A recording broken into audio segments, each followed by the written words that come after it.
दरम्यान सर्वच्या सर्व जागा जिंकल्यावर महायुतीच्या नेत्यांनी नेमक्या काय प्रतिक्रिया दिल्यात आपण ते पाहूया। यांनी इतर आमदारांनी देखील आम्हाला मदत केली, त्यांचेही मनापासून अभिनंदन करतो। महायुती 9च्या 9 जागा जिंकलेली आहे।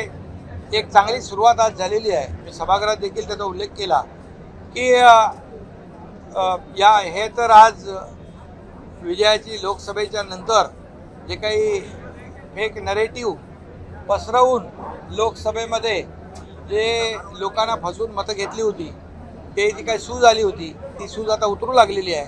आणि आता हा विजय जो आहे महायुतीचा 9 लोकांचा, हा विजय त्याचं एक ट्रेलर आहे मी म्हणेन। आणि एक सुरुवात चांगली झाली आहे। येणाऱ्या विधानसभेच्या निवडणुकीमध्ये या महाराष्ट्रातली जनता आम्हाला मदत करेल। आमचे उमेदवार पडतील आणि महाविकास आघाडीचे उमेदवार येतील अशा प्रकारे सांगितलं जात होतं, परंतु आज आपल्याला पाहायला मिळत आहे की आम्हाला आमची मतं तर मिळालीच, पण महाविकास आघाडीची मतं देखील आमच्याकडे आलेली आहेत। त्यामुळे एक चांगला विजय आम्हाला प्राप्त झालेला आहे। एकंदरीतच ही निवडणूक सगळ्या जनतेचं लक्ष होतं, महाराष्ट्राचं लक्ष होतं।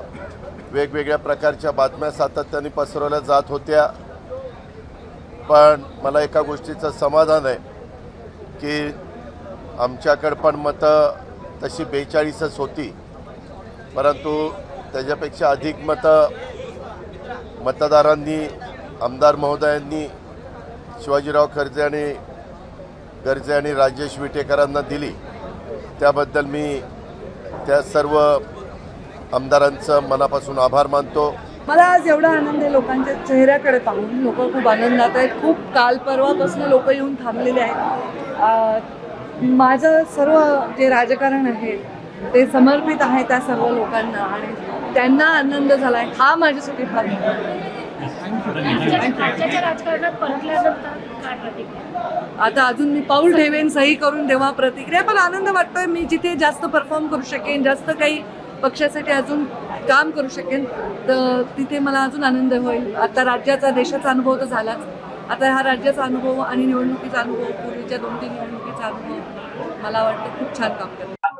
अर्थात विजय संस्कृतीचा आनंद वेगळा आणि आज या ठिकाणी माझे मुख्य नेते आदरणीय एकनाथजी शिंदे साहेबांनी माझ्यावरती परत एकदा विश्वास ठेवला, मला उमेदवारी दिली आणि माझ्या सगळ्या आमदार बांधवांनी सुद्धा मतदान केलं आणि मी या ठिकाणी विजयी झाली। मी नाही झाले तर आमचे सर्वच्या सर्व उमेदवार झालेले आहेत। विधानसभेतील आमचे सर्व विधानसभा सदस्य यांचे मनापासून या ठिकाणी आभार व्यक्त करतो। लोकसभेच्या निवडणुकीच्या दरम्यान परभणीमध्ये येऊन शब्द दिला होता जाहीर सभेमध्ये की मी राजेशला येणाऱ्या 6 महिन्यामध्ये विधिमंडळामध्ये त्या ठिकाणी संधी देईल आणि ती संधी अजितदादांनी त्या ठिकाणी दिलेली आहे। म्हणून अजितदादा एक असं व्यक्तिमत्व आहे की बोले तैसा चाले त्याची बंदावी पावले, दिलेला शब्द त्या ठिकाणी खरा करून दाखवलेला आहे आज अजितदादांनी।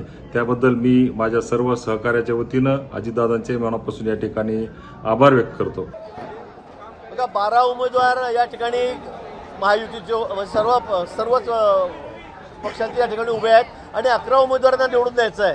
फक्त यातून एक उमेदवार हारणार आहे, एक उमेदवार पडणार आहे, पण अतिशय चुरशीची निवडणूक, सगळ्या पक्षांनी ताकद पणाला लावलेली होती। पण आज आपण बघतात निवडणुकीचा निकाल जवळपास हाती आलेला आहे आणि यात 9चे 9 उमेदवार आमचे महायुतीचे या ठिकाणी विजयी होताना दिसत आहेत। यामध्ये भाजपचे 5, अजितदादा गटाचे 2, शिंदेसाहेबांचे शिवसेनेचे 2, असे 9चे 9 उमेदवार आमचे या ठिकाणी पुढे फर्स्ट प्रायोरिटीमध्ये आमचे अनेक उमेदवार या ठिकाणी निवडून आलेले आहेत। तर विधान परिषदेच्या या निवडणुकीमध्ये महाविकास आघाडीचे 3 पैकी 2 उमेदवार जिंकलेत, एका उमेदवाराचा पराभव झाला। काँग्रेसच्या प्रज्ञा सातव आणि ठाकरेंच्या शिवसेनेचे मिलिंद नार्वेकर हे विजयी झाले, तर शरद पवारांनी पाठिंबा दिलेले शेकापचे जयंत पाटील यांना मात्र पराभूत व्हावं लागलं।